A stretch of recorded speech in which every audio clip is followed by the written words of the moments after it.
It's Wednesday morning, and you know what that means. It's time for another episode of the Alabama Slam Podcast. I'm your host, Corey Hanna. What's going on, guys? It's Patrick Akers. And I'm Steven. And we're going to go ahead and get started. We've got a bunch of notes here in our Google Doc about the week that was in wrestling. And I was thinking about it today. It's always kind of a letdown to record the week after a pay-per-view. Right? Or is it just me? Because I was like, the shows were okay, I guess, this week. There were, a couple of memorable moments, but... Depends on the show. Some of them are better than others, but, Yeah, I mean, coming off of the last 3 matches of Revolution. Yeah. Coming into this week, it's a little bit down. We've got some fun matches to talk about, but it just feels like, okay. Well, part of that is because I thought Dynamite was kind of just okay, and I thought Collision was just okay as well. And more or less the same thing for SmackDown and Raw. I'll be honest with Dynamite. I got about probably 3/4 of the way through, and I said I'm done. And then when I saw y'all's notes of what the final match was, I was like, oh, I guess I got to watch that. But if that was the reason to watch the show. Yeah, but if y'all hadn't put that note in there, would have never known, because that was tough to watch. Collision was basically the same way. Collision was a good match in Danielson and Taylor, and then the rest of the show was like. Yep. Mediocre to like downright bad. I don't know how many Collision notes we have in the There's chat. Taylor versus Bryan was better than it deserved to be. That's flat out, because for it having nothing going into it, Taylor actually went out of his way to make it better than it should have been with all the personal talk about Lee Moriarty and stuff like that. Yeah, and I would, We'll have to talk about Hook on here, I'm sure. Yeah. I would much rather see Shane Taylor than I would see any more of Hook or Brian Cage or, the majority of people that are kind of focused this week in AEW. Like, I think Shane Taylor has a lot of potential. I also think the match was good because, of course, Bryan Danielson was in it. So there's AEW, there's this situation where it's like, some of the top guys are there that aren't injured. This week was a little bit weird, though, because there was no Jon Moxley. I think this is the first Dynamite and Collision he's missed in what feels like a while. Yeah. But, where's Ethan Page?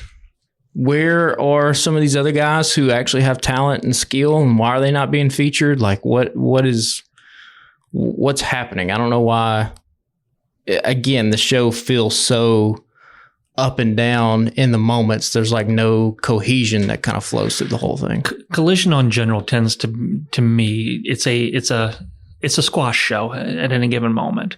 It's random person that's over versus random person who's not over, which is like a throw. That's a throwback. If you watch 80s wrestling, it's like that. But is that what people want to watch now? But I did get a pop on Saturday night because Alabama Roll Tide Adam Priest was in one of the squash matches. Now that was cool. Cool. It was a little more than a squash match. But that's the thing. That should have been less of a match than it was. Yeah.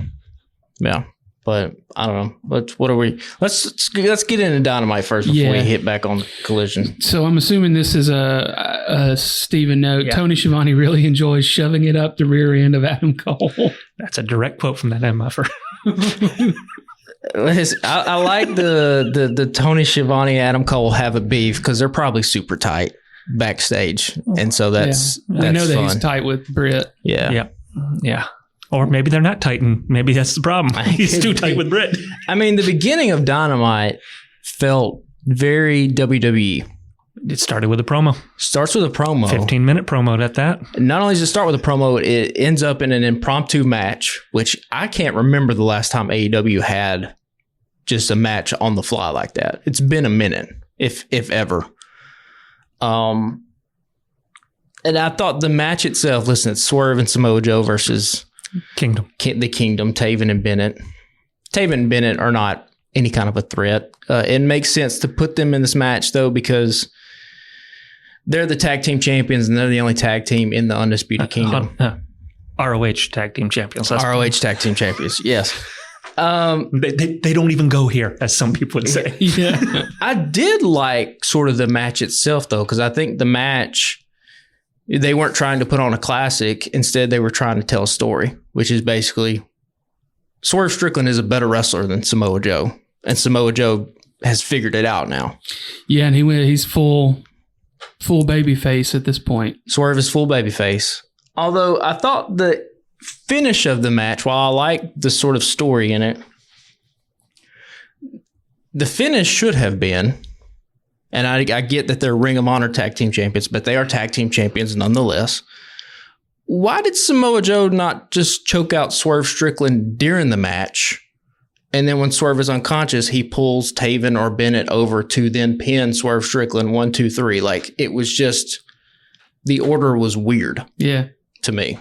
Because then if he does end the match, the heat's on Samoa Joe.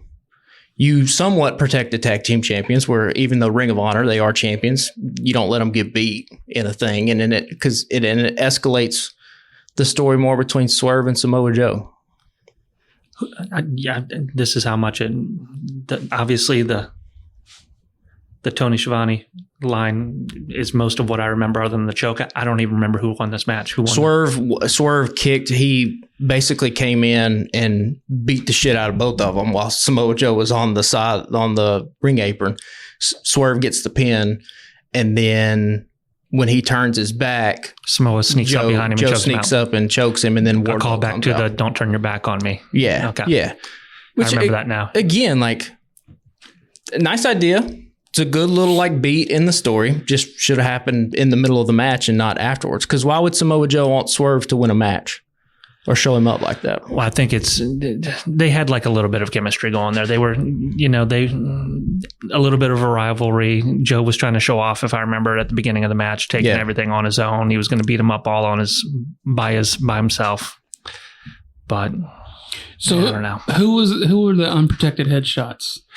That would have been in the hook and cage match after that. Gotcha. When they were just, and mind you, I get it. It's garbage cans. It's trash can lids or whatever. But those things add up, man. Yeah, they do. And it's like, no, here's my head. Let's go. I mean, but it's like, I feel like AEW goes out of their way to make poor decisions at times. Well, yeah. So first off, the hook and cage.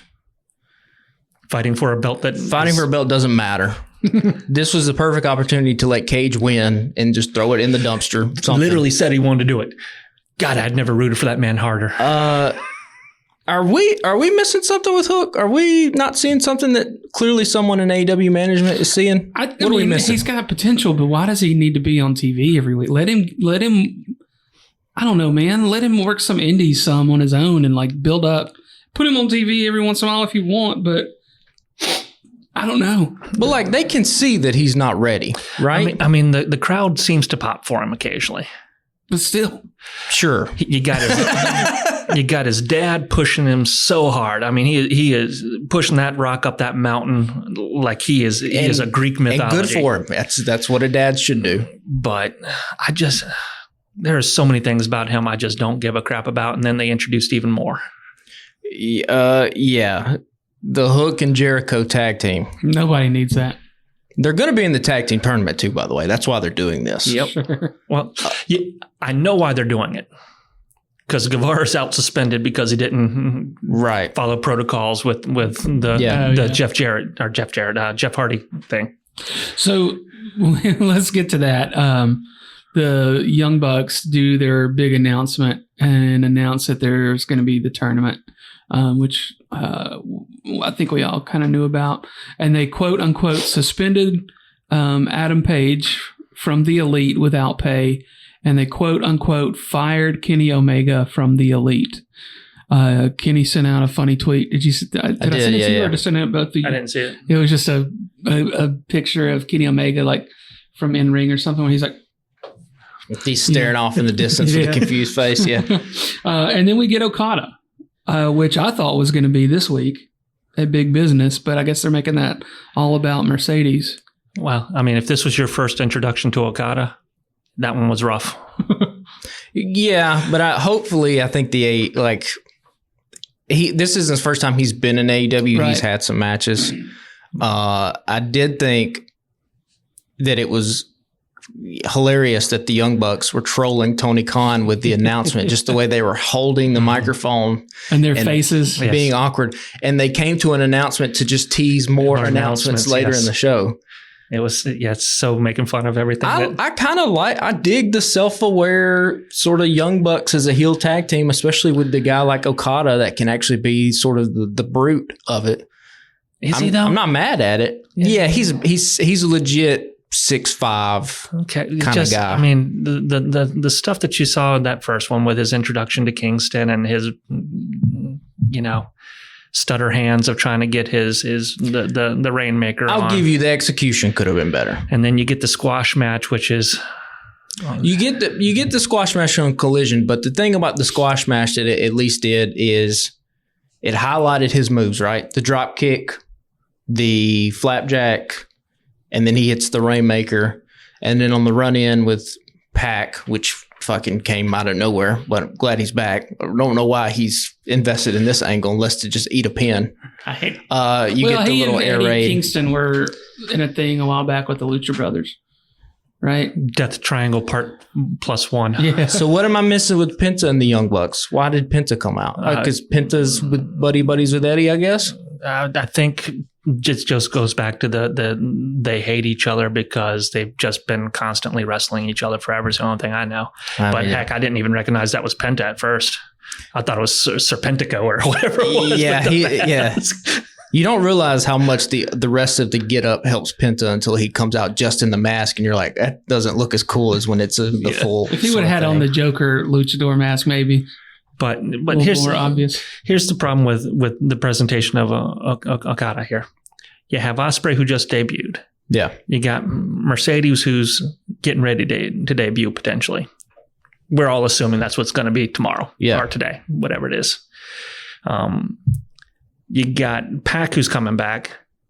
He is the least intriguing of everything that's going on in there. I mean, he's definitely sandwiched between what feels like might be two bigger debuts. He's also 7 years older than Ospreay. So just, Ospreay's 30. I think Okada's 37. So you want to talk about just how much time they could potentially have in AEW. Right. But I think Okada's going to take the belts away from Eddie.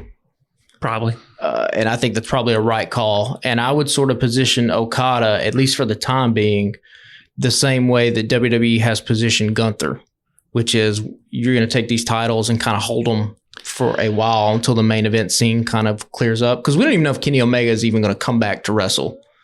And some of these other guys might jump ship to WWE, and it seems like Okada has a pretty long contract here, so you have some time. So Eddie's got a Continental Classic belt. He's got the New Japan Strong belt. Mm-hmm. He's got the ROH title. Yeah. The big title for ROH. World, yeah. Does he go there and defend that? Or has that title just been kind of... I mean, I don't watch ROH enough to tell you. I don't either. I know he's been announced for the... Well, now I guess it might be up in the air. He's defended it on pay-per-views. The only Ring of Honor feud that I know he's had has been with Claudio. And New Japan Strong doesn't have a television show, so it's just like events that pop up sporadically. And I don't even think New Japan cares about that title that much. So it's for being a Triple Crown, it is probably the most worthless Triple Crown ever. Yeah, I mean the Continental Championship could be something. I mean, it's another men's title, but like it only doesn't mean a lot right now because Eddie's been the only guy that has won it. But if that is the ROH title and they have a show, and he's not, it's not even, important to that show. Evidently it's not an important, it's FTW Part 2. I mean, you can say the same thing about Roman Reigns. I mean, I disagree with that one. Yeah. I mean, I get what you're saying. I guess because they want the thing of the 3 belts because it kind of looks cool, but it might be better if it was just situated into one little belt. And like I said, none of us watch Ring of Honor, so there might be video packages that have Eddie Kingston in there, but I don't. So what does this comment mean? And then I want to get back to the tag team stuff. It says 1/2 still of the AEW tag team. So they vacated the titles, the tag team titles immediately after that match. Went in the back of the thing, and they're vacated. Tony Schiavone comes out, Darby, and still one half of the tag team champions. No, MF, you are not still, you vacated them. I get that you have the belt in your hand, but that is, you have vacated them 3 days ago. Tighten up, Schiavone. At least Darby did put the belt in the ring. It was a good symbol. He laid it down. Yeah. But it's little things like that. I mean, it's like, you have been talking all show about how they have vacated these things, how you're going to have a tag team tournament. And then it's like, but they haven't been vacated. And they did it again on... He just left out the word former. He said one half of the former... No, he said, and still one half. Well, he emphasized that. And they did it again on the Collision one when they were talking the Daniel Bryan match at the beginning there. They were talking about, oh yeah, the match with Ospreay is already set, and then Ospreay comes out later to set the match. It's like it's like they're recording it, those voiceovers after things have happened, but not paying attention to when they're recording them and what they're saying almost. It's like, when you don't have a writing team and all of this is falling down on the shoulders of one person, these are the type of details that are going to get lost in the shuffle. Where someone easily in a room of writers could just be like, okay, well, make sure this is what he says because we've already done the vacating of the titles. And I get it that it's a small detail, but I'm paying more attention to it because I need to be here to say something about it. But at the same time, but those things add up, though. They do add up. So who do you think comes out of the tournament as a winner? We talking about the tag team? Yeah. Before we get to, they showed all those videos of the reign of the tag team champions. There's 2 teams that were not listed in there. Oh yeah, the note said Jurassic Express, and Jurassic Express never showed up in there. Ricky Starks and Big Bill. Ricky Starks, according to that breakdown, Sting took those belts off of FTR. Hey, and Ricky has not been seen since they lost. There's not even been a mention of him. I think FTR wins the tag titles. I think you put it back on FTR and you have other kinds of tag teams that run up against them. I don't think the Young Bucks are going to be involved in this because I think the Young Bucks will be situated with Okada as basically Okada's mouthpiece that occasionally wrestle, I think. Or maybe that's how they should be presented. Yeah, I'd say I don't know. I'm not sure if their plan is to go trios or if their plan is to go tag team and then have everybody do the belt collector gimmick again.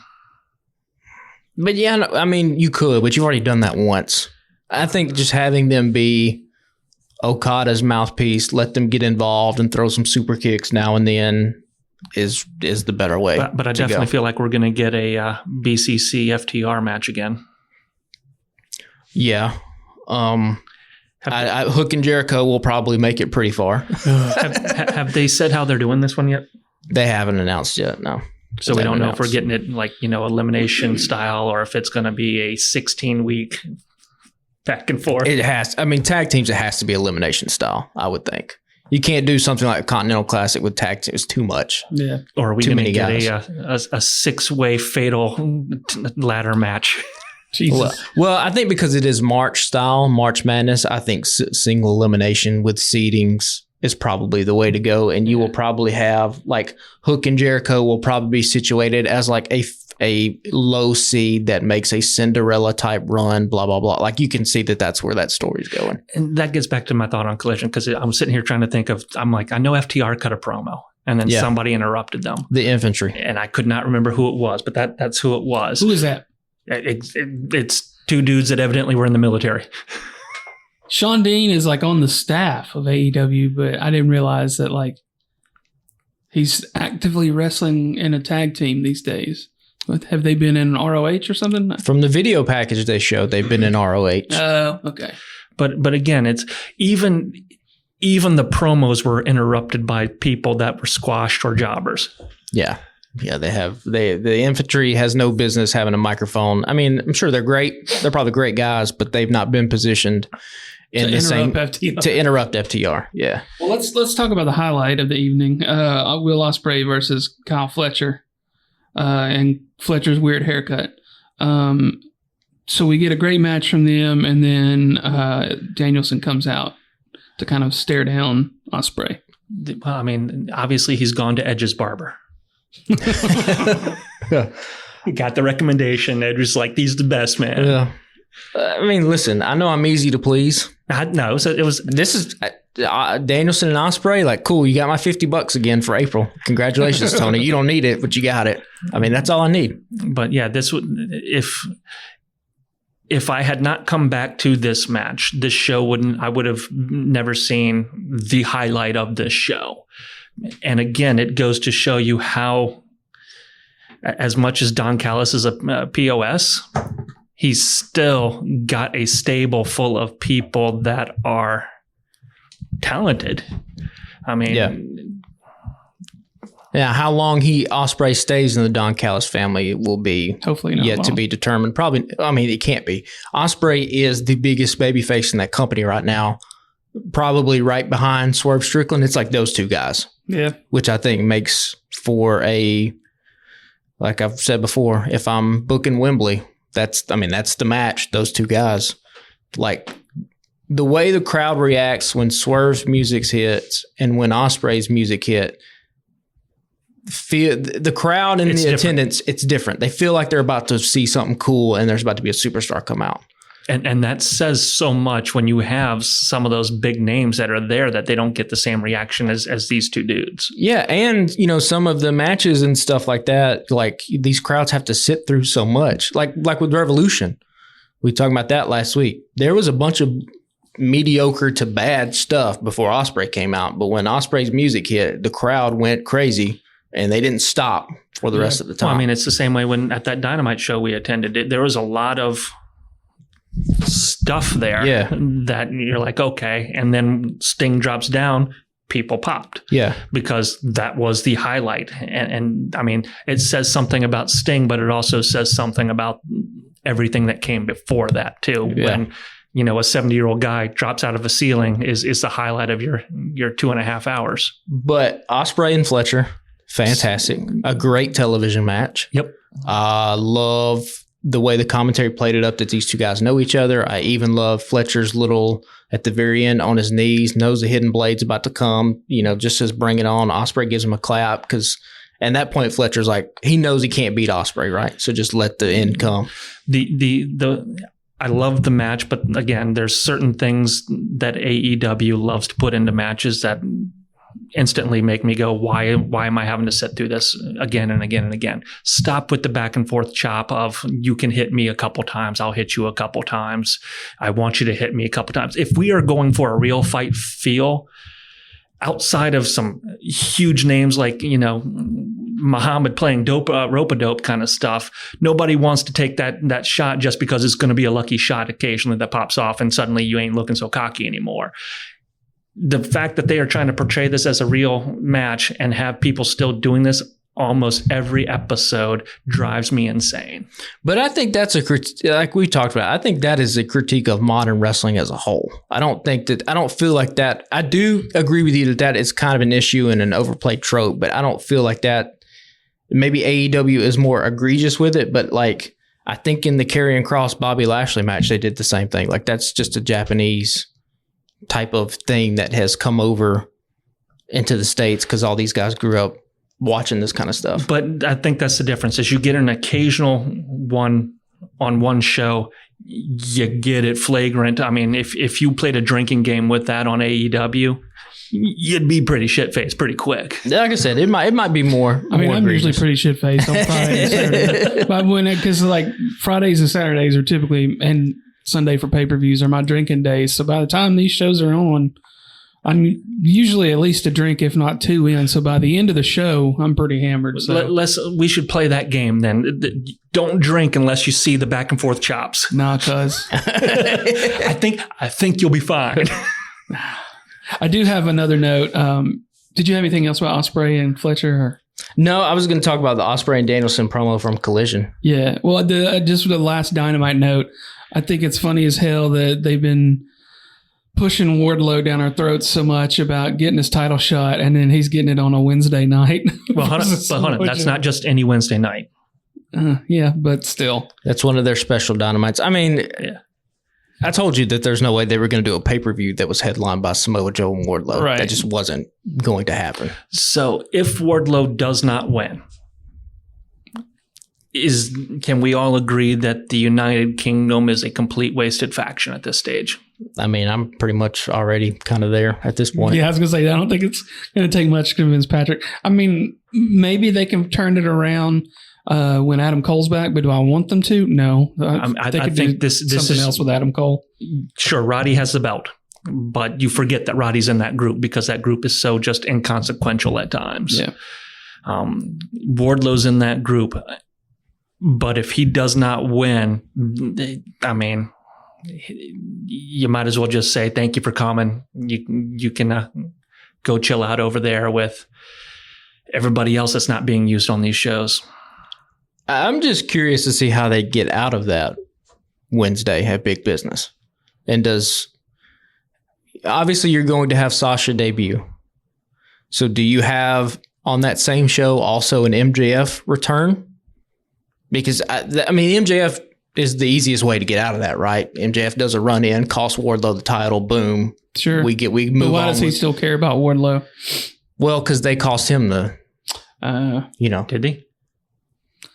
Well, they beat him. They beat his ass at the end of World's End. Wardlow, I mean, was Wardlow involved in that? I don't think he was he? And at the end of Worlds, they didn't cost MJF the match against Samoa Joe. They beat him down at the end of World's End. Okay. Oh, that's right. Yeah. The devil mask and all that kind of stuff. Okay, like that. I forgot about the devil thing. Yeah, there was a whole devil thing. Remember we talked about that we all just kind of put out of our misery. That's why I still say, if you do that, does that take away from your Mercedes? Well, that's what So do you do that at the same time? Yeah, you don't. You can't bring MJF back tomorrow night. So does Samoa Joe just beat his ass? What is? How do you do it? I guess my question is why are we doing this to begin with? Yeah. And why does it have to be at Big Business? Why could it not have been when Dynasty? MJF is healthy? Or whatever. Well, Dynasty, like I said, you won't convince me to pay $50. I done said I'd pay it for Ospreay. But again, that doesn't. This is why what I continue to say about AEW's title. It is nowhere near the top of the card. Nowhere. No, but that doesn't mean we have to have damn Wardlow. So be one of the guys to me, that that's one of those. If he's not going to be on the top, which would be Ospreay Danielson. I mean, let's just be honest. That's going to be your main event. Would it open the show? No, but I think the way they do Dynasty will be Ospreay Danielson and then Samoa Joe Swerve. You think that'll be the main event? Yeah, I think they'll do that the same way they did Revolution, which will be Ospreay comes on. I like that they backload it, because then at least when you get to the end of it, it kind of feels like a little bit of it goes by a lot more smoother than watching it at the beginning. Because to me, that's not Swerve Samoa Joe is on certain cards that would be a main event. And maybe that's what I've got to look at it now, because we're coming into a time period where it's no longer 4 times a year. We're getting ready to be the 9 times. So you're going to have some throwaway pay-per-views for them. So maybe. And you're going to have things the way the WWE has, which is we want to keep doing Swerve and Samoa Joe. That's our story, but we need to get there. So let's do a pay-per-view that throws Hangman in the mix and we have a triple threat, and then we come back the next month. Like that was classic Vince McMahon booking for the Attitude Era on, which is triple threat, the 2 guys you actually want to see, then a singles match or fatal 4-ways or whatever. I've got to remember that we're shifting gears here of how AEW has traditionally done their stuff. Now, are they going to continue to have humongously booked shows, even though they have 9 of these now? Probably. Probably. I mean, you're going to get your money's worth of matches. Yeah. Let's get into Collision in the Ospreay Danielson showdown. Oh, I just liked the promo because it didn't feel like a promo. Like Ospreay comes out, it's like, can I get another mic? I want to have a chat. Like, here you go. Like, it felt casual. And he of course, he does the whole praise Danielson. Yeah, cheeky slag. Yeah, thanking Danielson for the, inspiring all these group of pro wrestlers. And then here comes the butt. And, this is an easy story. Yeah. People have called Danielson the best. People are now calling Ospreay the best. Let's see who's the best. Like, let's just go at it. I don't know. It's simple, but damn if it doesn't work. At least for me. Nah, I did not hate that promo at all. I mean, I guess was that a pre-recorded collision or was it that was yeah, okay. I was going to say because they were on that 7-second delay, real amazing. If not, oh yeah. Ospreay talked about the one thing He said goddamn. He said goddamn. The one thing he's worried about coming to America is the cursing. Now, but hold on. Why is that? Why did they bleep that when they let Jericho and other people say all kinds of stuff? For some reason, I think you can say shit and you can say damn, but you can't say goddamn for some reason. Cable companies are very... Christian Cage said, fuck you. They bleeped that out, didn't they? No. There's been a couple of fucks that have slipped through on... I thought they bleeped it out. Well, maybe they didn't. Well...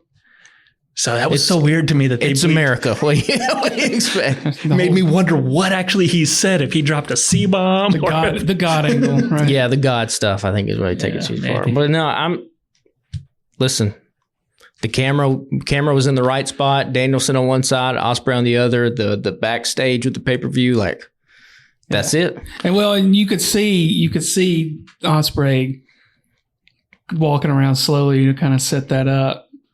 I'm a little bit surprised by his comfort level on the mic too.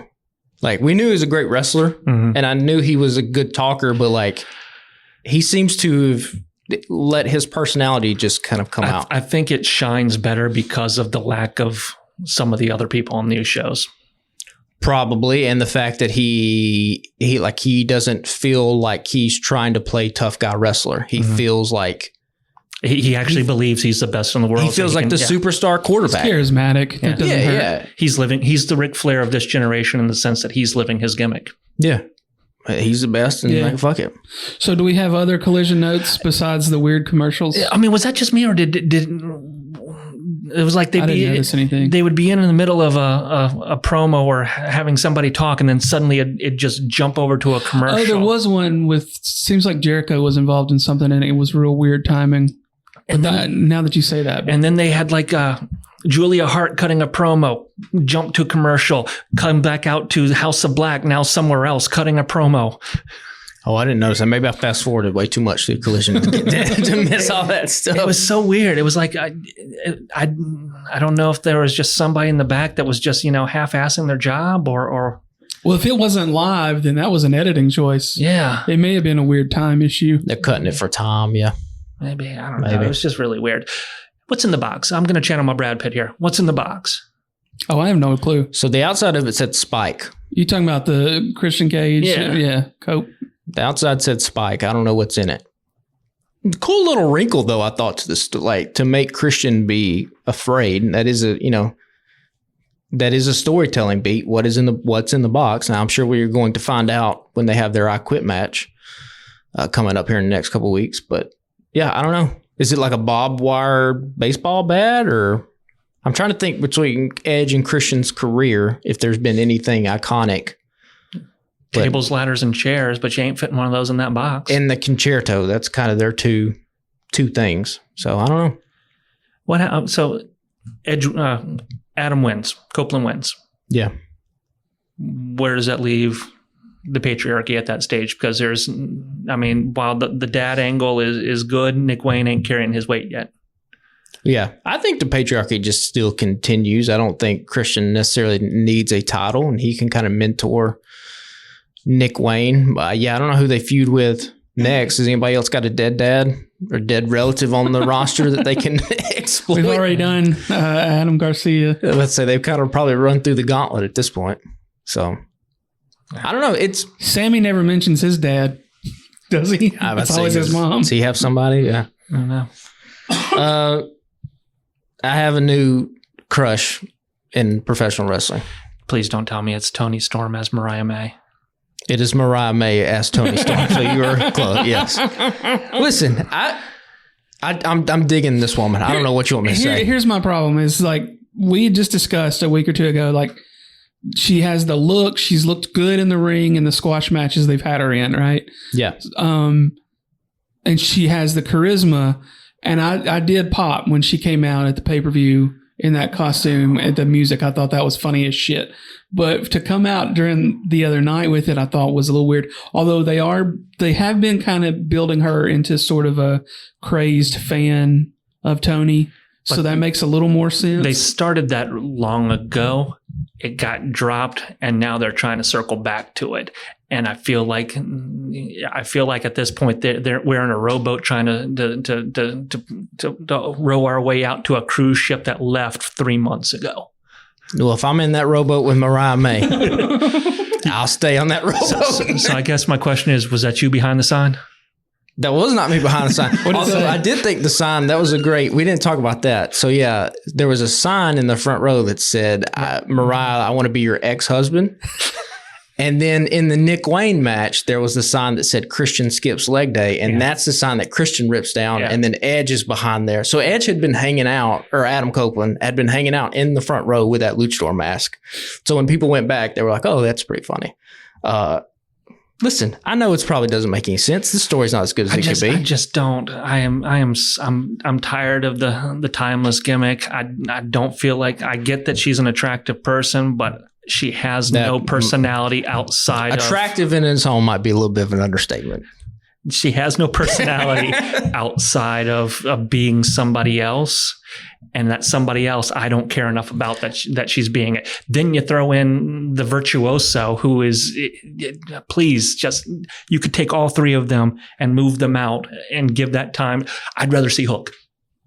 Oh, no. I'd rather... That's blasphemy. Because at least then I know it's going to be quick and done.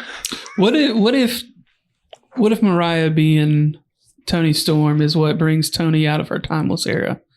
And she's like, hey, that's my thing or whatever. I don't know. Maybe. Well, Deanna, I think on Twitter mentioned that now it's become a numbers game, and I have numbers too. Britt Baker has been nowhere to be seen. I'm thinking that that's probably she interjects herself into this story somehow. She was on stage with Zach Bryan the other night. Did you see that? I didn't see that. Yeah, she was on stage singing, like her and somebody else were on a microphone just drunk singing. So, I don't know. That's something. Listen, I'm just saying, if I'm going down the list, Mariah May is somebody that I think you could put a lot of stock in. We don't know if she doesn't have a personality. She really hasn't had a chance to get on the mic or say anything. So, when you compare her to somebody like Tiffany Stratton, yeah, one of them has a personality.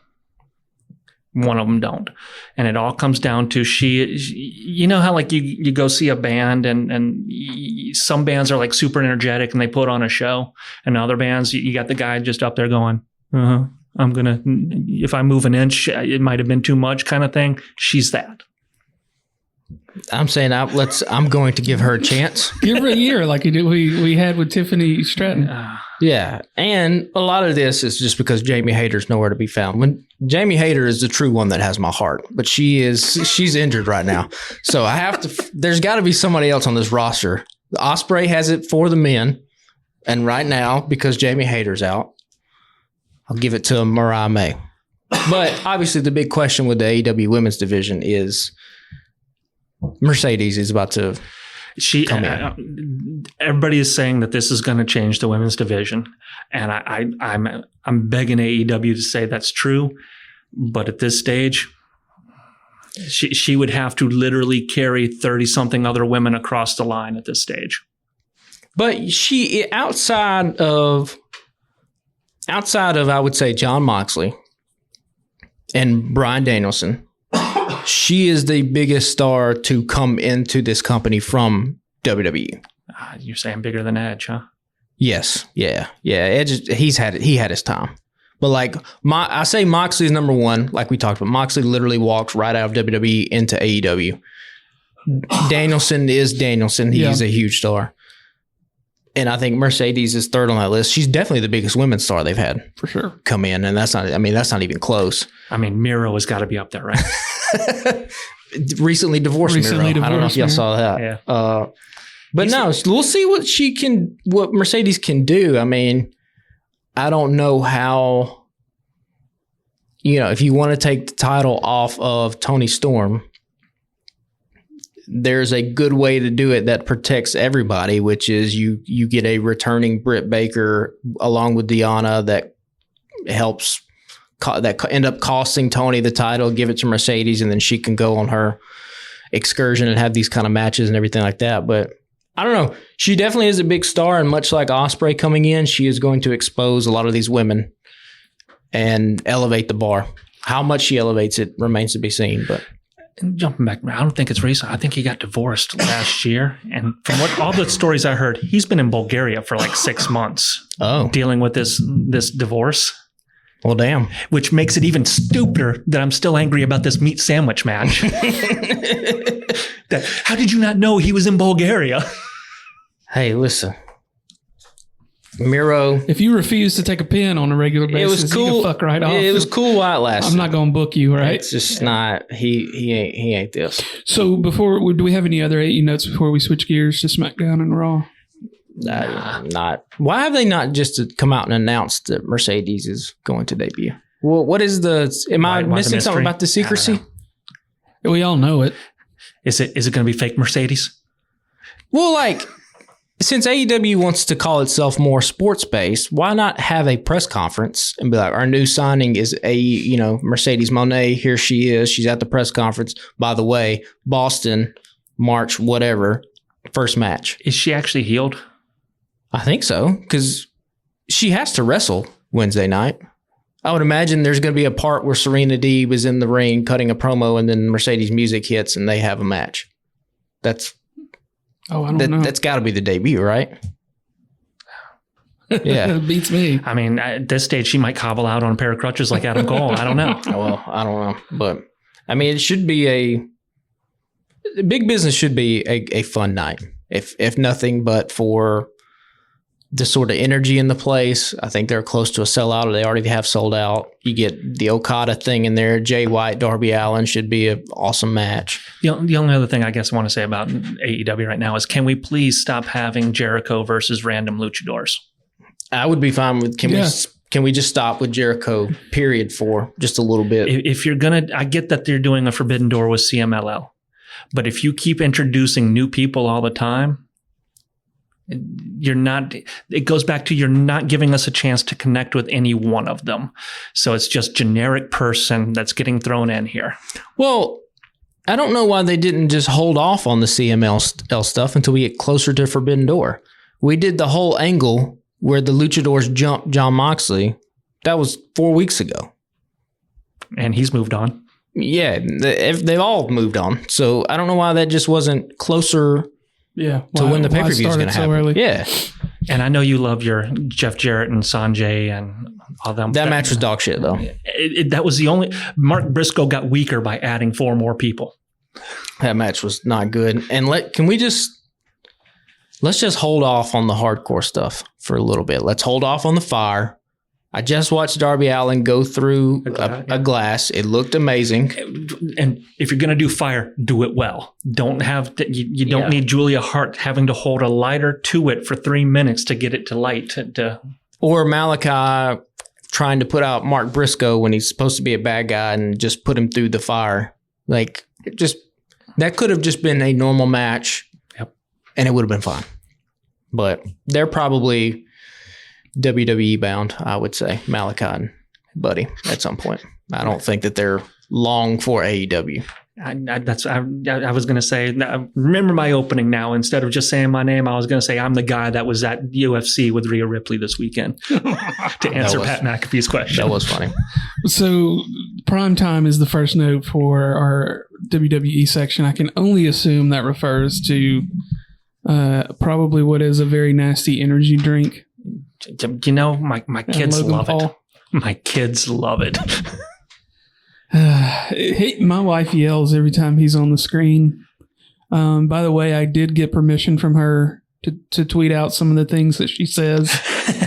She's a very private person. But like a week or two ago, I was like, because she says funny shit all the time. Sometimes I text y'all, and most of the time I don't. But I was like, do you mind if I tweet out shit that you say? So we got a couple the other night from her. I mean, we've got a prime bottle right in the middle of the ring now. I mean, that's gonna be ugly as shit. It already is, but money's money, bad. Right? They hurting that much for money though? Like, damn, I don't think it's about hurting, but that's the moment you go into a publicly traded company, it's not about hurting. It's all about let's add that next dollar. Let's add that next dollar. I mean, I get it. Listen, the Prime logo is ugly. I hate that it's going to be in the center of the ring. But Logan Paul's really good at wrestling. Randy Orton's cool. And that's kind of all you need for, at least for the WWE. You know, Randy Orton hitting the RKO on KSI, who I read was like a huge wrestling fan. So that's got to be a pretty cool moment. Taking an RKO. I think my next note is probably about the pop-up RKO that we had on Theory. Yeah. That's like 95% Austin Theory. Yeah. I mean, if we don't get this man, listen, I'm about to go on another tangent. Austin Theory is fucking incredible. Okay. He had a picture at Dominic's wedding because I think Dominic got married this past weekend. Yeah. Austin Theory is in a black vest, glasses on, tie, looks like a fucking superstar. And for some reason, they have him just be a goofball and they have him wear fucking his regular ass t-shirts. This man should be in a suit. This man should have glasses. This man should be walking to the ring, being like, I'm 25 years old. I'm better looking than everybody. I wrestle better than everybody. I'm going to beat everybody's ass. He should beat Grayson Waller's ass. I think that's coming. And he should just be, if Gunther is going to move up to the main event scene, which it probably seems like what is going to happen post-WrestleMania, you are in desperate need of a mid-card heel who's a great worker, who can put on fantastic matches and be believable in that role. If a 235-pound, jacked, good-looking dude cannot be that role, then I don't know what you're doing. I don't understand why he is not doing exactly what you're at. I mean, I have been a Theory believer for a long time.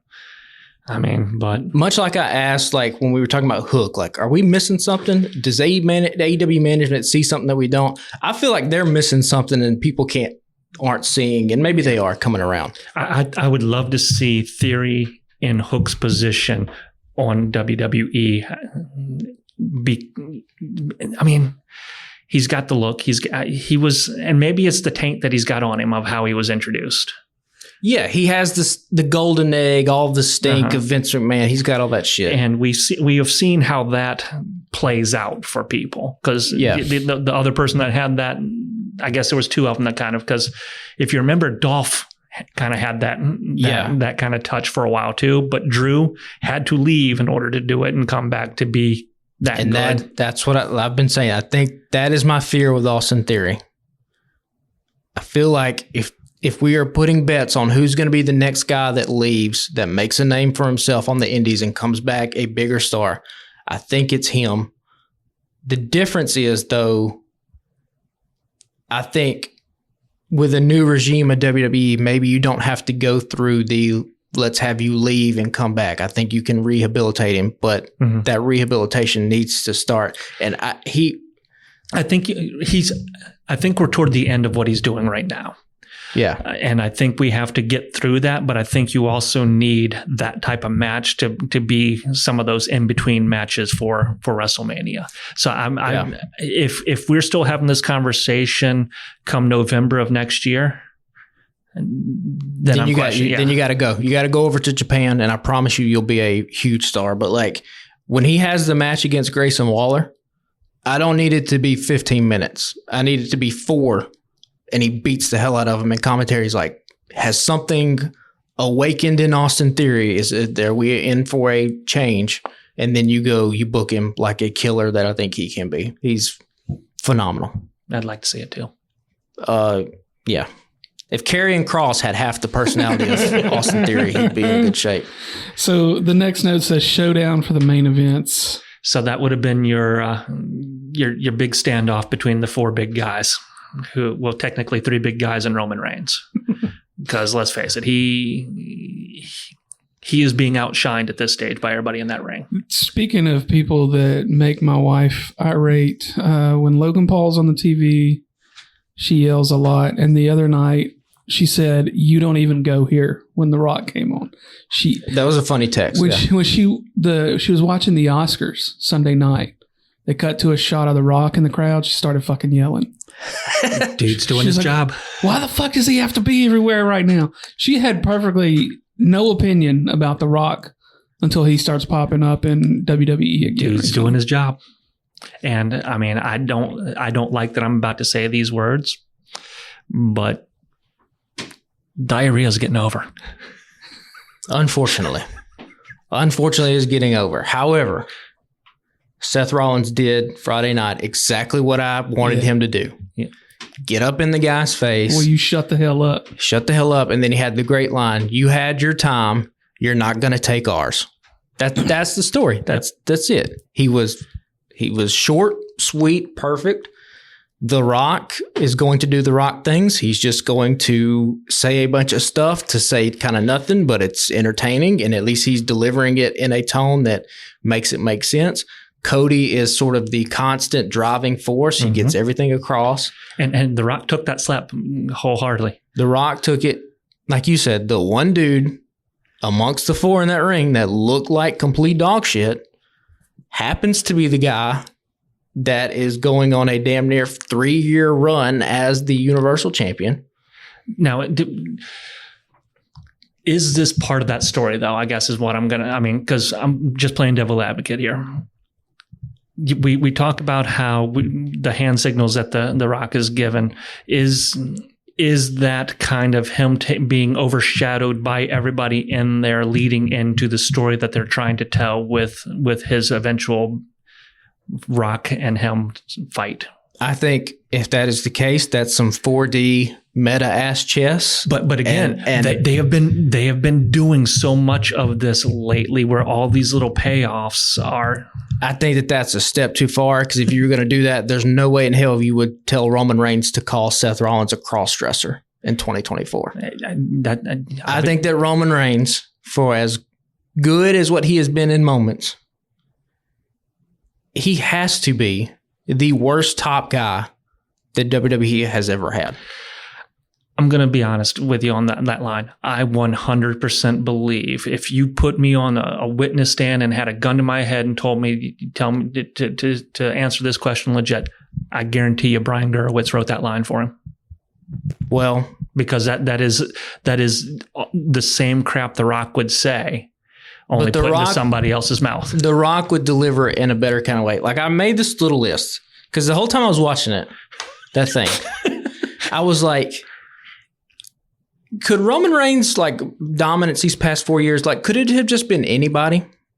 Because I have a list. Okay, keep in mind, Roman Reigns has main evented 7 WrestleManias, 8 WrestleManias, more WrestleManias than Hulk Hogan. I think the Hulk Hogan's the only ones that got more. And I've made a list of guys, and I just want us to talk about if you think Roman Reigns is a better professional wrestler and at the end of his career is going to mean more to professional wrestling than these guys I'm about to name. And this is just off the top of my head. Your Honor, I need to enter into the record that up until this current run of Roman Reigns, I have thought Roman Reigns was overpushed and overhyped. Well, cool. Well, so I will be treated as a hostile witness. So, Hulk Hogan. Does anybody think Roman Reigns means more to Hulk Hogan than Hulk Hogan? Like in the landscape of professional wrestling? Yeah, if I'm asking you, greatest professional wrestlers that meant more to the business. Okay. Oh, Hulk Hogan or Roman Reigns. See, Hogan's got too much damn baggage now. So I'm true. Eliminate all of that, but Hogan was my childhood. I don't know, man. The answer is no. By the way, it's pretty easy. But it's not Hulk, anymore. It's Hulk Hogan. That dude has crapped on so many things. We're not talking about what we know now. Yeah. We're talking about slamming Andre and then forming the NWO. I'm a real American. Changing the business twice. He changed the business. I will agree with that statement. He's still a piece of shit. He's still a piece of shit. We can all agree. The Rock. Nah. Stone Cold Steve Austin. Nah. John Cena. Nah. Ric Flair. Answers no, by the way. In his Answers no. In his prime, no. In the 30 years since Ric Flair has retired for the first time, yes. Sure.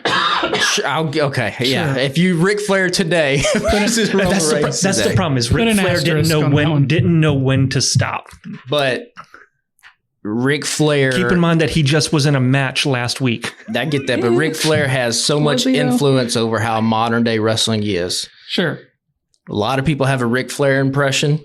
Even non-wrestling fans. Yeah, I mean, don't get me wrong. I mean, if you talk about wrestling, if you walk up to somebody on the street and say, I want you to do an impression of a wrestler, Roman Reigns ain't going to be the wrestler. And I think that goes a long way to say what Roman's cachet is, but that's just 1, 2, 3, 4, 5. I got 10 more people here that I think are The Undertaker.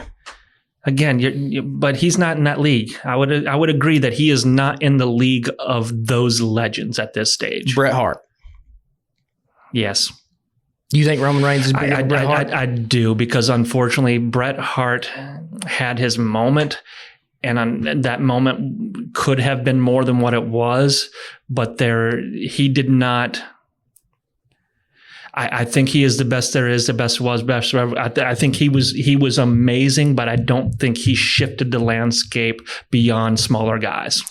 I think that Bret Hart, the next two guys on this is Bret Hart and Shawn Michaels, are both the sort of pioneers of the modern American wrestling style that all these guys are emulating, that from Ospreay to Danielson to all these guys. Here's just a quick opinion on it, because I would love to go back and listen to us talking about Roman a year ago leading up to WrestleMania. I think that WWE squandered it by not ending his reign last year, because even after WrestleMania last year, we're like, well, now what the fuck do they do for a year? And they've basically bored us to death of Roman Reigns, because we were talking about nuances in like his character and stuff last year. About I think we're still talking about those nuances, and that's why we are looking at it from the interior of this as well. Everybody that's on your list so far had a long career, and it's in theory not there anymore. If we look at it 10 years from now, when Roman has finished all his stuff and we now see wrestling has shifted into this almost movie-esque dynamic that they have been using him for the last 2.5, 3 years, I think our opinions change on that. While I agree that Shawn Michaels and Bret Hart, their body styles are more leading toward that lean, athletic style as opposed to the bodybuilder look, I don't think that storyline or storytelling wise, Bret Hart revolutionized it. No, he's both Hart and Shawn Michaels were hearkening back to sort of, Flair. They had elements of Flair and Harley Race, but like, if you want to talk about this idea of like fingerprints in the business, there's not a match you can watch on WWE or AEW that doesn't have shades of Bret Hart and Shawn Michaels in it. I enjoyed Bret Hart. He was not the best Hart. Maybe not, but like he is with like, you can look at the influence of guys like what you said. If we did this list 10 years from now, you think Roman Reigns is going to be higher. And when we do this list 10 years from now, I don't think anybody is going to have shades of Roman Reigns, because I don't think there's anything there to take from that. Which was part of my thinking about thinking this, is that like, I think honestly at this point, if the machine would have got behind Drew McIntyre or Seth Rollins or a guy like Bobby Lashley, like I think there are so many guys, I say so many, there's probably a half a dozen dudes who could have taken the place of Roman Reigns, not in this specific bloodline story, but been the top dog in WWE for the past 5 years. And they could have been just as successful, if not more successful, than what Roman Reigns Who would you have put in that spot? That's what, like a Drew McIntyre, returning Drew McIntyre 3 years ago, coming off of beating Brock Lesnar. If they would have pushed him as this is the biggest, baddest dude on the planet, I think he could have done it. He got the COVID shaft, right? He did. But I also think Roman Reigns is the only one that can be cast in this story.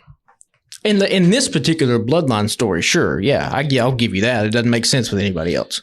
But I'm just talking about going back to when this all started, when Roman Reigns was coming out, wreck everybody and leave. That's when this era of dominance started. Mm-hmm. Well, I mean, that has been Roman's gimmick since the beginning. He was being shoved down our throats since the Shield. I mean, he was the least deserving person in that group, but he was the one that had the hand pushing him all the way. Right. We didn't talk about Cody and Seth coming in through the crowd the other night, like the Shield. Did they? I missed that. Oh, did they come out through the crowd? Yeah, I missed that. They came out through the crowd. Huh. But there is no one else that can be into that position. I think the fact that he is, when you think of wrestling promos, he's shifting how they are doing in the sense that he's not yelling. He's having conversations just like this. That's not. If you ask somebody to do a wrestling promo, the volume's going to jump up 10 decibels. I think that's one of the things that we talked about this time a year ago, where like he was the insecure, like he gives off this persona of he's the big dog, he's the guy, he's the head of the table, but then like his nuanced stuff backstage, they're not doing that shit anymore. Like the stuff where... But they still are somewhat. You're still getting out. When he came out there, however many weeks ago it was, and was like, I need you to do one thing for me. I need you to acknowledge me. That's still that nuance. Sure. But it's not in those backstages anymore. Because he now has his entourage that includes one of the most powerful actors in the world right now. It's not going to be backstage. And that's what it goes back to those nuances of is he being overshadowed on purpose kind of thing. And you're thinking I'm taking that too far. I don't know if I am. And I think that goes back to the fact that he's changing the business to be more of a movie-based direction as opposed to that over-the-top But action is that, hero. I guess what I'm saying is, or what I'm asking is that a product of Roman Reigns himself, the performer, or is that a product of the people internally making these decisions and writing these stories going in that direction? Because if it is that, then whoever Roman Reigns is, that actor, the character itself, like whoever's playing the top guy, I do think you could just replace. And that's what I think it is. Like, I think if this would have been Drew McIntyre, Bobby Lashley, Seth Rollins. I don't think Bobby Lashley could have carried it. Okay. So I don't think, again, the storyline,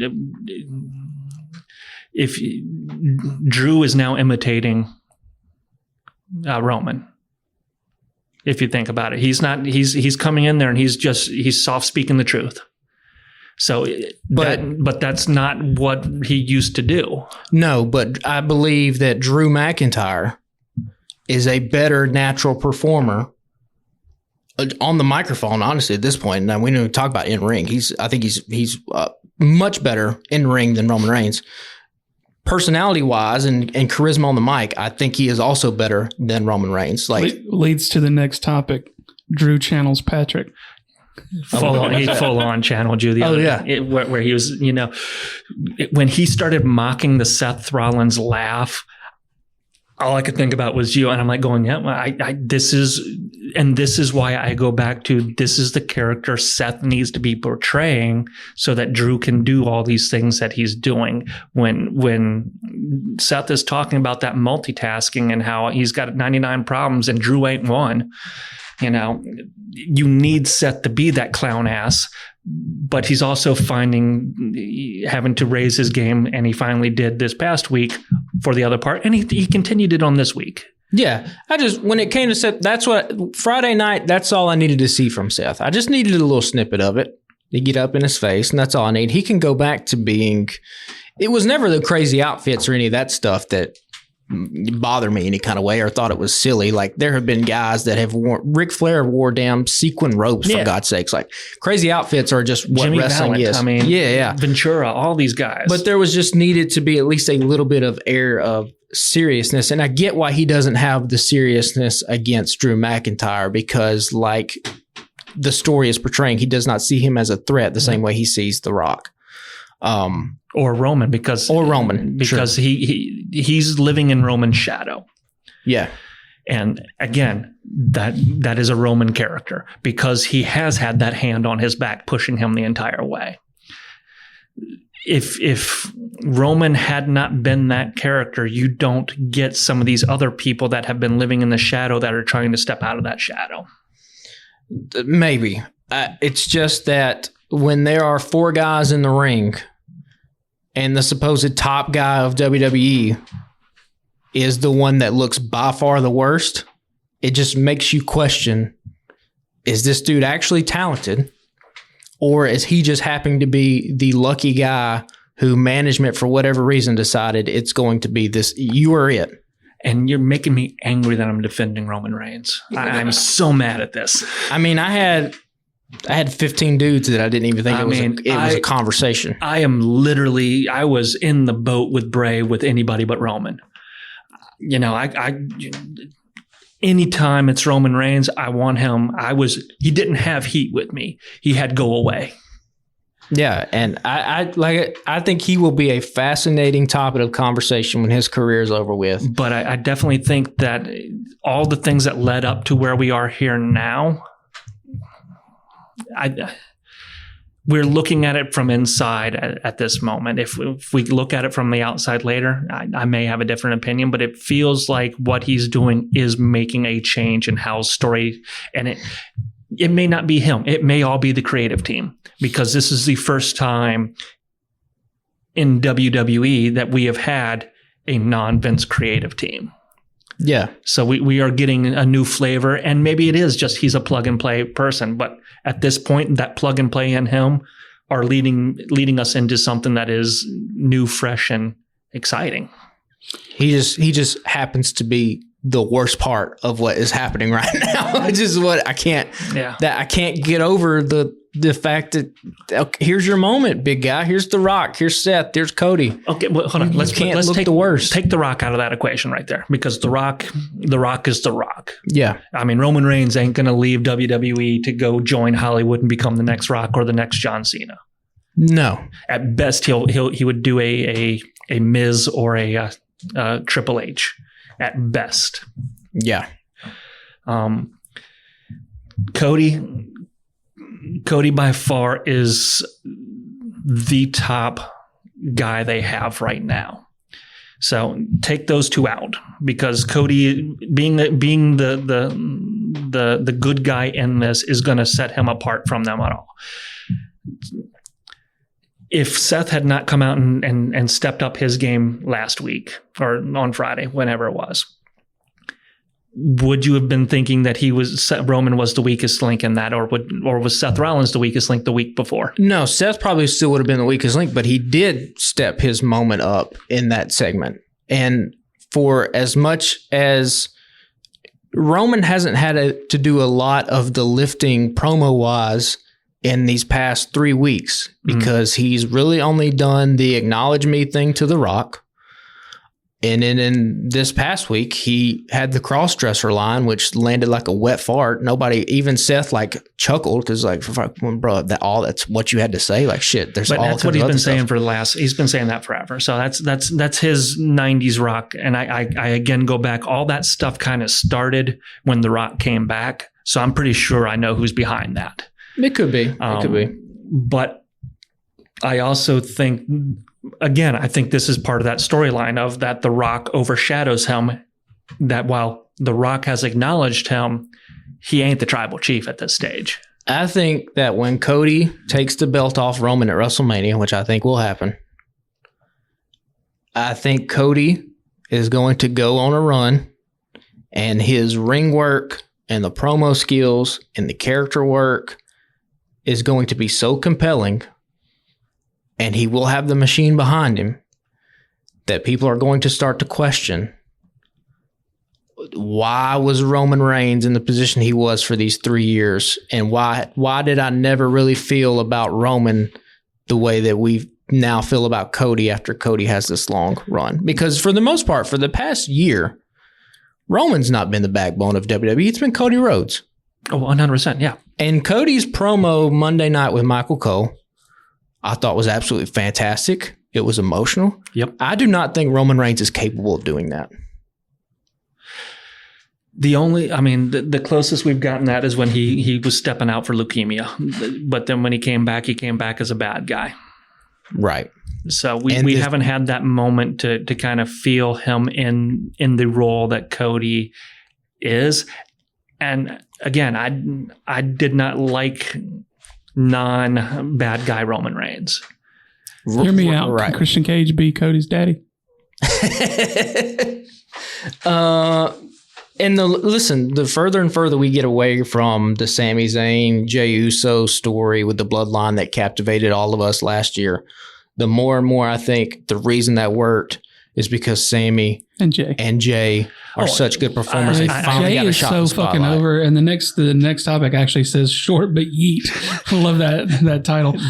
Jey is so fucking over right now. Like the crowd loves main event Jey Uso. What I loved about this promo is how different it stood out versus everything else that the WWE puts out. Because it wasn't a 15-minute thing. It was a 5-minute, yo, you done screwed me over 3 times, big bro. You know, I'm going to whip your ass. Dig it? I'm out. Yeah. Well, that was it. Hype the crowd. Get Pat McAfee standing on a table. Yep. I mean, they've always talked about this. They wanted to have this match at WrestleMania against each other. And this is another example. There have been so many dick jokes, so many, gay sex jokes, so many cross-dressing jokes, so many other things. And that was another example. You got Pat McAfee standing on the thing talking about how he's yeeting all over things, just like Adam Cole yeeted in his pants last week over the antlers. It's like, when did we get back to that 90s garbage? I don't know. It didn't work for me. That don't work for me, bro. But yeah, Jey Uso, fantastic. He's going to factor into the main event at WrestleMania on night 2. Oh yeah, when the bloodline rules. I mean, the bloodline rules mean that anything goes. It doesn't say that that's all one side. Yeah. Do we still think Cody's assembling the Avengers? Yeah.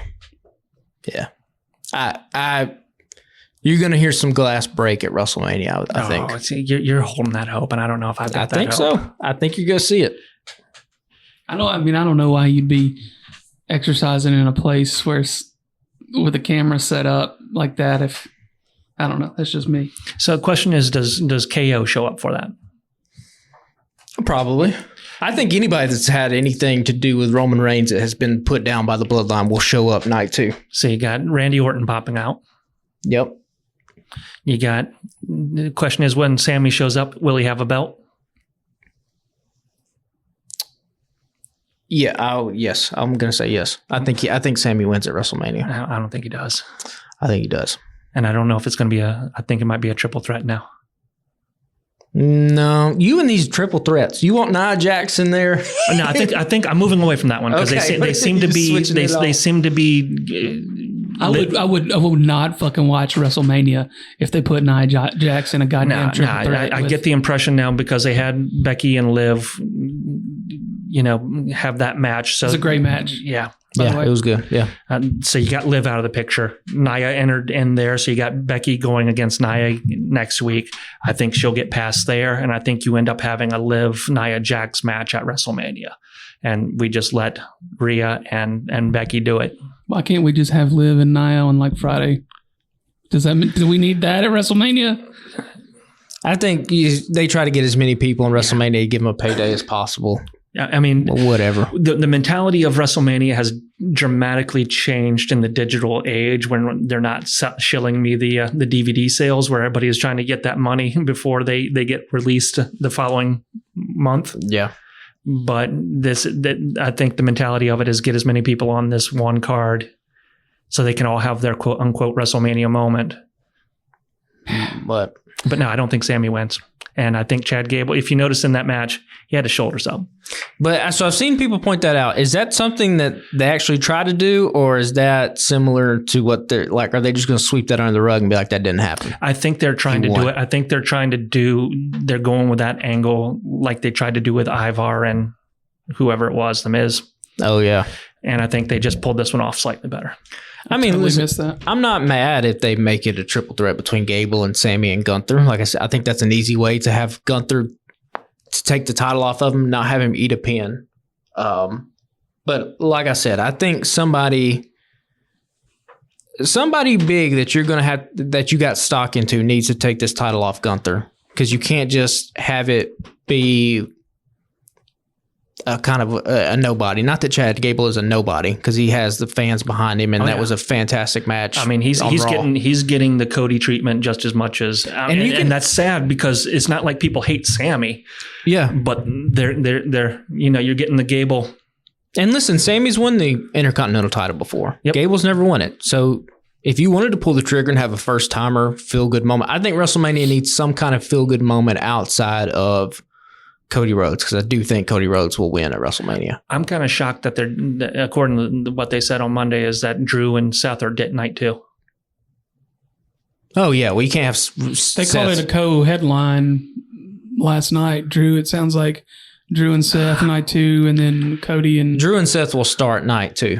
That'll be the first match, and Seth will lose. If they're calling it a co-headline, I don't think that's going to be an intro. I think it is, because I think night 2. Not after night 1 of WrestleMania, the story is going to be, is the bloodline going to rule everything? And I think they should. I don't know. They should continue that story into night 2 by saying, "Oh damn, Seth, one of Cody's allies, he's gone down. Maybe it was too much. Drew McIntyre is your new champion," and then you can kind of play it out that way as it keeps going. I'm not disagreeing with that. Yeah, because it wouldn't surprise me if you see Drew McIntyre make a run in at the main event of WrestleMania night 2. I think everybody is just going to. But another point toward the Gable triple threat is the tag team thing. Otis and Tozawa are competing and for the potential spots. Yeah. So it's not even Gable and. So I mean, maybe I'm not mad at it. They had it. Wouldn't be mad at it. So does Damian Priest try to cash in a briefcase either night? I stand by my thing. Oh God, I forgot about Jesus Christ. I don't. Bro, if that happens, I swear to God, I will. If Damian Priest ends up walking out of WrestleMania the Universal Champion, I'm going to write. I'll be convinced that Vince is back. I'm going to write a complaint letter. I'm going to write a complaint. Then I don't know who I'm going to send it to, but I'll send it to somebody. I'll get Paul Levesque's work P.O. box. Yeah, just find the Stanford address, and then just put big letters, Triple H at the top. I mean, no offense to Damian Priest, but like, there's nothing there. I'm just waiting on Steven's reaction. Steven ain't got one. He knows it's true. There's nothing there. The only thing he has is the briefcase, and he has squandered it for a year. He looks like the bassist of a fucking alt-rock band that hit it really popular in the mid-2000s. And let's be honest, they're already auditioning as a replacement. Like, give me Andrade in the fucking Judgment Day. Every time that dude comes on camera, he's just so damn captivating, even though he doesn't say anything. I mean, Dominic's behind him. Finn's behind him. Rhea's offering him stuff. The only person that seems to be out of that loop are JD and Damian. And JD is just there. So, I don't know. I mean, they don't have a Judgment Day problem necessarily, because Rhea Ripley is a huge star. And Finn Balor still has some charisma, but Damian is nothing. Damian is a generic creator wrestler. He had potential, but he needs to do the rehab at this stage. Yeah. And I think a lot of guys have potential, and then they get put in situations to highlight them, and then they get exposed. The only thing that, I mean, like I said, if he cashes in the briefcase, comes out with the title, that in itself could be a rehab for him, but he would have to show off after that. He would have to step up a game like he has never shown. That's a lot to try to put on somebody, being like, here's a belt, we need you to step up. I don't know if that's the right way to go about what that. They should do is just have Cody win at WrestleMania. Monday after WrestleMania, Damian tries to cash in. He's unsuccessful, and we just wipe our hands of this and go forward. I mean, that would be a solid answer of how to get him out of Judgment Day. You had all the opportunities. You fucked it up one too many times. Andrade's here. Andrade hits him with that damn beautiful spinning elbow, and boom, there we go. off I to the believe we races. call that the Judas effect. No, we do not call that the Judas effect. I don't know what Andrade is. See, too many people are doing the same move. That's. It doesn't look like the way when he does it. Don't look. I know. His looks good. Geriatric Jericho's ass out there. Yeah. So we did touch on the Liv and Becky match, which was phenomenal last night, I thought. And then it says Intercontinental match. We kind of went through that with Sammy winning. We didn't really touch on. I mean, we touched on it, but we don't have to fully discuss it. We know the outcome. We know what's happening. The only other thing that really, I mean, you had a bunch of backstage promos. You had the Judgment Day 6-way ladder match was announced, which I think is a great way to separate those belts. Yeah, they probably won't separate them though. One person grabs one blue one person grabs a red one from an opposite team, fall down. I mean, yeah, I wouldn't be mad at that. That'd be a cool little. It's a good wrinkle. Cool little wrinkle. Yeah.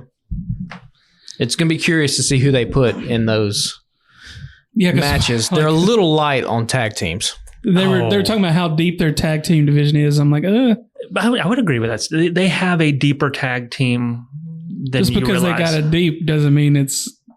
You got whatever what is it? The League of Extraordinary Gentlemen. You can't name them, so that's you can't name them. No, I can't think of the stupid name right now. But Butch and Tyler Bates. Oh, New Catch Republic. New Catch Republic. That's not a stupid name, though. I like that name. Yeah, the New Catch Republic. You got, let's see, you got the Alpha Academy, which I don't think is going to be there. You got Regeneration X. You're going to have R-Truth and Miz in there. You're going to have Indus Shear. Imperium is going to be in there. Who's Indus Shear?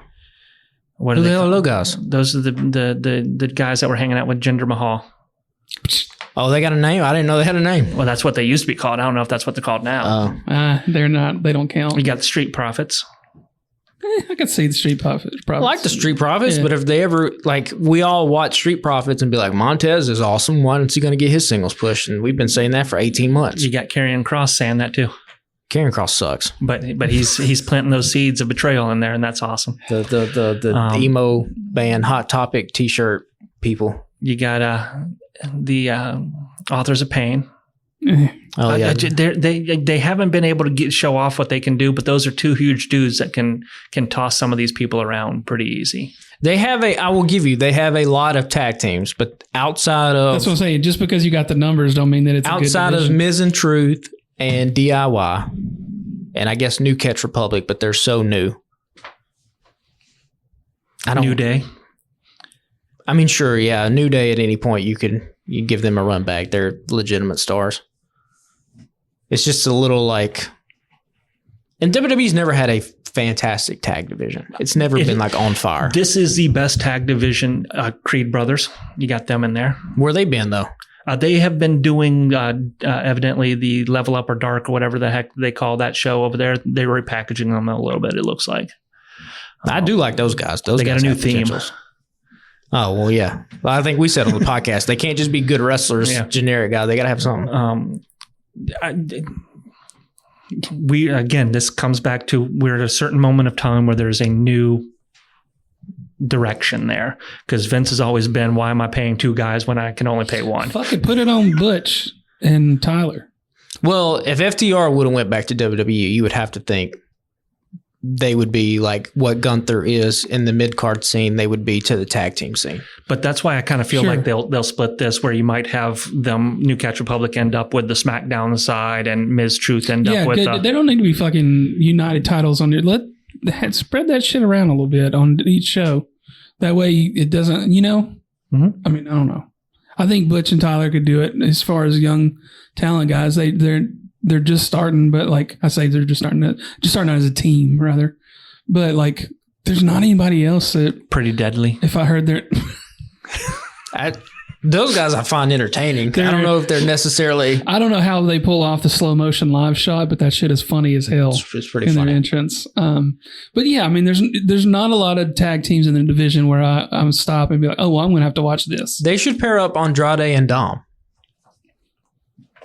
I mean, why not? Just let them be a tag team. You got the LWO groups that are tags. I can't tell who's in that group now and who's not. I don't. Everybody. it just goes back and forth. You got Los Lotharios. That's your Humberto and Angel Garcia. Where did they come from?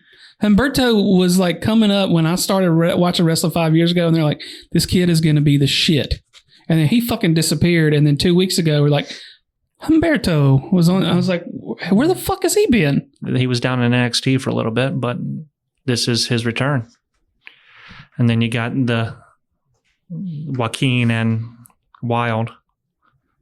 Who are they? That's the group that used to be with Legado de Fantasma that are now on Ray's team that he betrayed. Somebody needs different colored trunks. Everybody looks the same in that luchador mask or something. Let's talk about teams that like we would give a shit about. We've named all these teams, but nobody gives more shits about those ones than you have 3 teams in AEW that I give a shit about.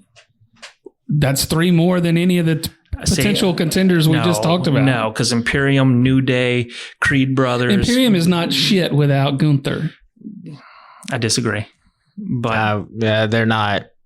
I mean, Gunther makes them better. Yeah. But, I mean, you could say that about anybody.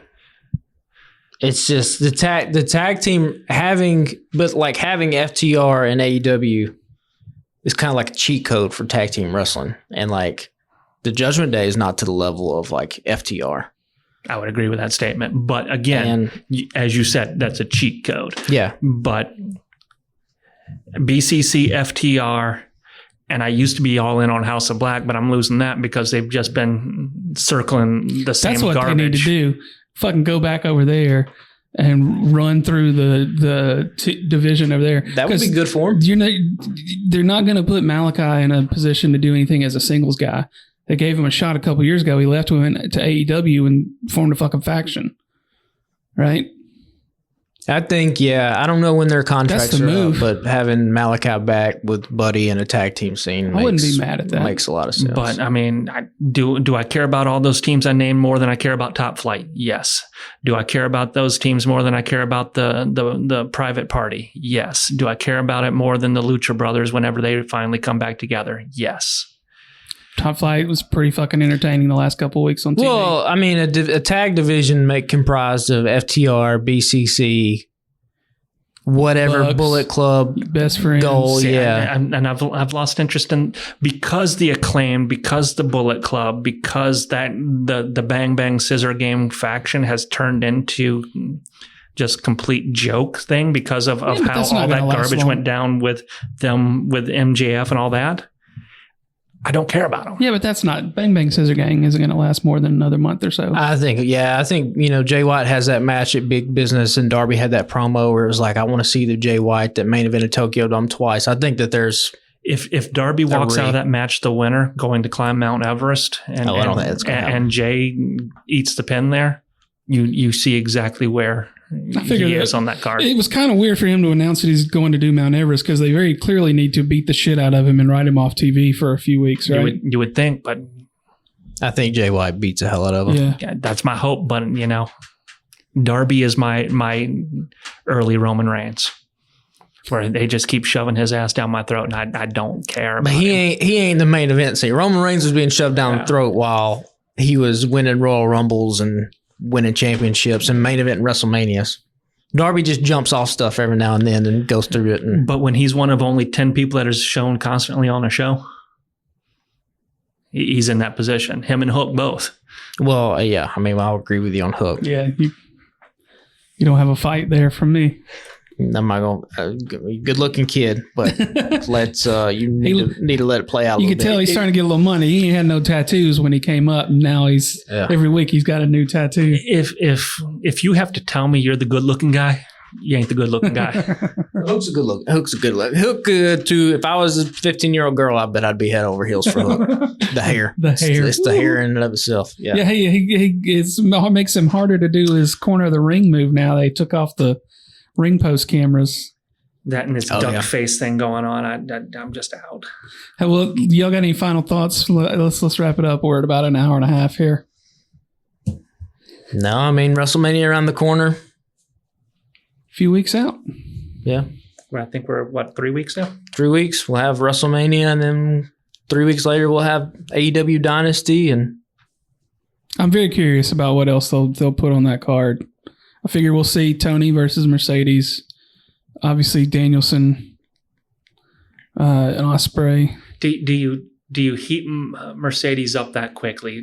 Because that's a 3-week turnaround of her debut to that pay-per-view when you're trying to keep some further than that, because that pay-per-view was at the end of the. I would give it to Mercedes. Now, whether they do that, yeah.